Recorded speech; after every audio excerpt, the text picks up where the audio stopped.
Untuk membahas lebih lanjut mengenai kasus ini, kami sudah terhubung dengan Boyamin Saiman selaku Koordinator Masyarakat Anti Korupsi atau MAKI. Selamat sore, Mas Boyamin. Selamat sore, Stefani. Ya, Mas Boyamin, 271 triliun rupiah ini baru kerugian lingkungan saja. Itu pun angkanya sudah sangat fantastis. Apakah MAKI sudah punya data yang lebih komprehensif mengenai berapa kira-kira total kerugian negara sebenarnya akibat korupsi timah ini? Ya, kalau hitungan kerugian negara real ya tidak sebesar itu, tapi itu bisa berkembang lebih jauh lagi, nanti kita lihat. Ya, saya masih punya catatan, misalnya ini kan dua klaster sebetulnya. Klaster pertama dugaan pembengkakan biaya smelter yang kira-kira harusnya cukup 1.500 itu sudah maksimal dengan untung dan pajak per ton itu, tapi dibuka menjadi 3.000. Nah, selisih itu tadi kira-kira 950 miliar sampai 1 triliun lah, kira-kira gitu. Itu kan yang real-real dulu.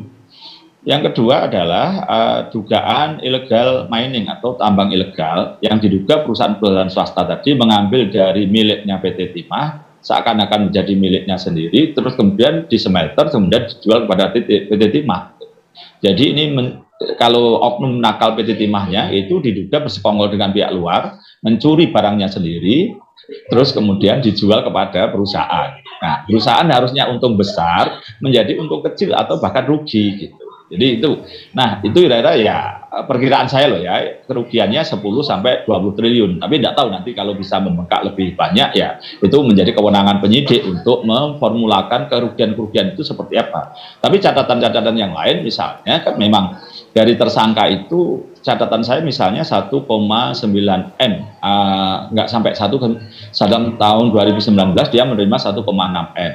Sementara sebelumnya ada orang lain ya menerima angka di atas sekitar 30 M. Berarti kan tersangka ini hanya menerima 5%. 5% aja tersangka, masa orang lain yang lebih besar dalam salah satu catatan transaksi itu kemudian tidak menjadi tersangka. Jadi 3 catatan itu, Stefani, yang perlu kita jelaskan kepada publik supaya ini kita harus membumikan bahasanya begitu. Masih, Stefani. Baik, sejauh ini sudah ada 16 orang tersangka yang ditetapkan oleh Kejagung. Artinya apakah MAKI menganalisa ada masih banyak pemain-pemain yang belum diproses sebenarnya? Tergantung Kejaksaan Agung. Bahasa saya gini, kalau Kejaksaan Agung memang ini berani mau bongkar-bongkaran, mungkin masih ada 3 kali lipatnya gitu. Kali ini 15, anggap aja berarti 45 orang lagi atau 50 orang lagi bisa jadi tersangka.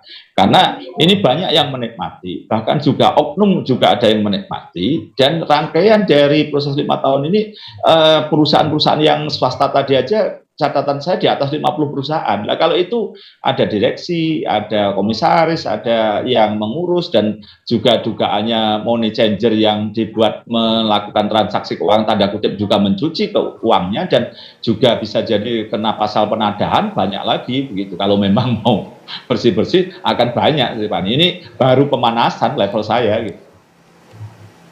Iya, saat ini fokus masyarakat memang cenderung lebih terfokus pada 2 tersangka yang punya nama besar, Harvey Muiz dan Helena Lim. Anda melihat sebenarnya 2 tersangka ini perannya sejauh mana? Apakah punya peran besar atau sebenarnya hanya pemain kecil saja, Mas Boyamin? Masih ada orang-orang lain di balik kasus ini? Istilahku itu baru kaki tangan ini kalau 2 orang ini kan. Helena Lim itu juga kan punya money changer yang kira-kira untuk mendistribusikan uang-uangnya untuk hal-hal yang baik maupun hal yang buruk, kira-kira kan itu.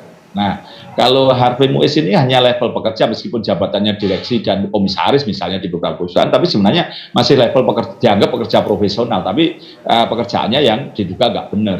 Masih ada layer bosnya di atasnya, dan super bosnya juga masih ada lagi, dan pihak-pihak lain ya memperoleh keuntungan hanya sekedar menjadi bosnya, menjadi hantunya, itu masih ada lagi. Jadi level saya level masih kaki tangan gitu. belum kepalanya, belum badannya gitu lah, Stefan.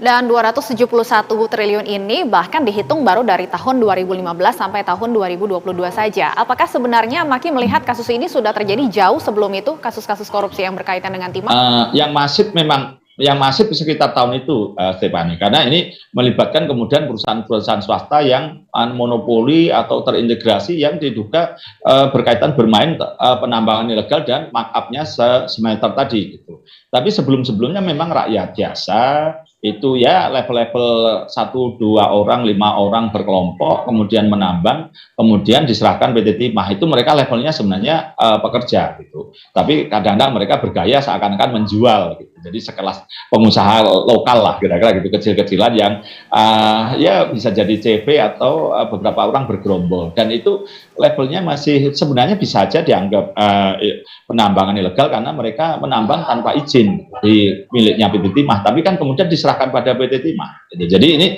yang bertanggung jawab sebenarnya masih PT Timah. Tapi sejak 2015-an itu memang kemudian banyak perusahaan yang itu seakan-akan diorkestrasi menjadi bagian dari proses untuk tanda kutip menggarong dari tambang timah dan kemudian skala masif, skala perusahaan.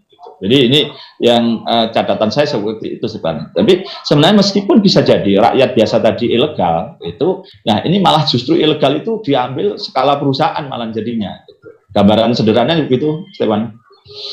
Baik, kita nantikan kelanjutan dari kasus ini. Tadi Mas Boyamin menyebutkan bahkan yang terlibat bisa jadi 3 kali lipat dari jumlah tersangka saat ini. Kita nantikan bersama. Terima kasih Mas Boyamin selaku Ketua Masyarakat Anti Korupsi atau MAKI telah bergabung di Berita Satu Sore.